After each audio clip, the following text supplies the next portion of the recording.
Hello! Welcome to Roll to Craft, video number 1. So last week I rolled a 33, which for me is G, Scrap Yarn Project. And I couldn't decide what to do. I had a lot of ideas. There's a lot of projects that I want to do with scrap yarn. And ultimately what I decided I had to do was, first of all, figure out what scrap yarn I had. I mean, oh boy. So I had to start by taking inventory because my scraps were a mess. They were all tangled, but also they weren't sorted. I used to have them sorted by which ones had gone into my scrap blanket and which ones had not.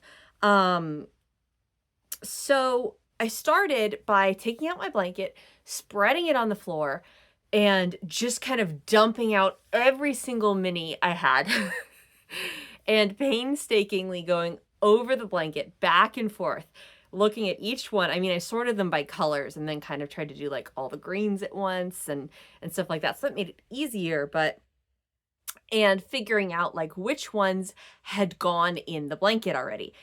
And once I had that figured out, I had them divided like that, and that was good.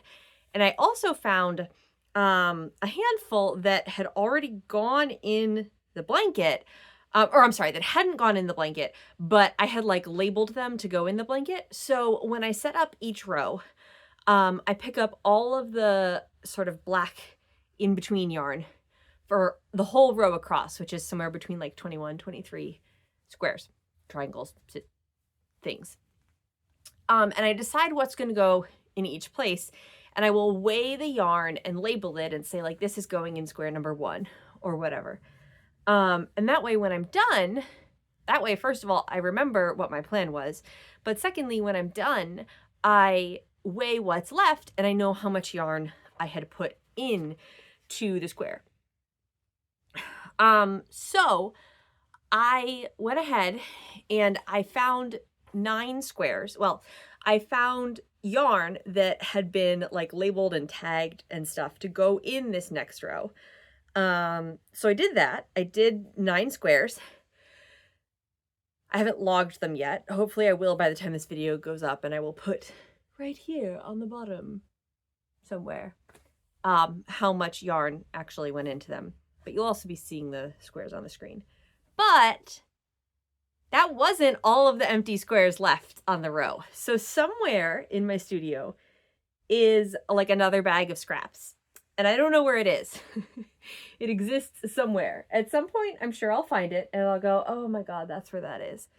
But in the meantime, I have gone through all of the ones I can find of fingering weight yarn. Now, what I meant to do is sort them into like bins that look like this.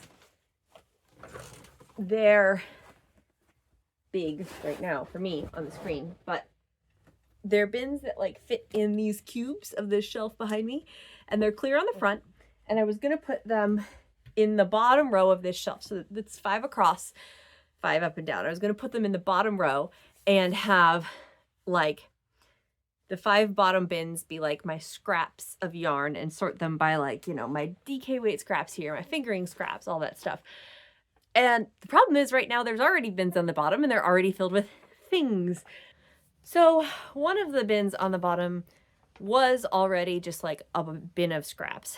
And it still has like miscellaneous other scraps in it, of varying kinds. So when I go through them, that one at least will open up space. But I figure I don't have to do everything. And I didn't work exclusively on scraps this week. It sort of got me back in my studio. I started going through cutting fabric for a quilt. I had like haphazardly started this quilt a couple weeks ago and then just kind of like abandoned it because everything was crazy in here and I didn't know what to do. And I started like systematically actually like preparing for it and cleaning off spaces, and it felt really good to like go through things. And there's a big shelf up here that you can see. It goes almost all the way down this room, and it was just absolutely covered with piles of fabric. And now you can see that it's like, at least up until here, relatively organized. And it felt really good. Now, of course, all the things that I pulled off of there are on the floor right now, but we're making progress. The Roll to Craft did its job. So that's good. That's good. My next roll was 19, as you are seeing on the screen now, which for me is you spinning, which I am both excited and terrified about. I haven't spun since 2019, back when we lived in California. At the time, I borrowed a spinning wheel from someone else who lived in California but wasn't there at the time. And I spun, and then we moved here, and I was like, oh, I want to spin. I want to get a spinning wheel, blah, blah, blah. And I got one secondhand for my birthday back in September, and I still, like, I haven't gotten up the guts to actually, like, use it. So I'm going to work on this braid.